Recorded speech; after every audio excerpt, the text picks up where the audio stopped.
বন্ধু দেখ দেখ, আব্বু আমাকে ঈদে কতগুলো শপিং করে দিছে।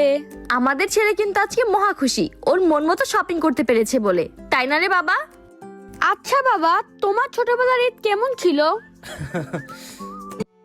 আমার বাবা আমাদের নতুন নতুন জামা কিনে দিত। নতুন জামা পেয়ে আমরা ভাই বোনেরা অনেক খুশি হয়ে যেতাম আর সারা দিন ঘুরে বেড়াতাম। আর আম্মু আমাদের জন্য মজার মজার সুস্বাদু খাবার রান্না করতো। কিন্তু বাবা, সবকিছু তোমার ছোটবেলার সাথে মিলছে, শুধুমাত্র একটা জিনিসই মিলছে না, সেটা হলো তুমি ঈদে আমাদের সবাইকে কত কিছু কিনে দাও, কিন্তু তুমি কিছু কিনো না, এমন কেন? জীবন, এই দিকায় এই ভিডিওটা দেখ, এটাই কারণ। কই দেখি দেখি।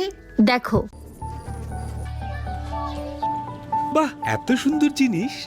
আব্বু যখন বাড়ি আসবে তখন তুমি নিজেই দিও, কেমন?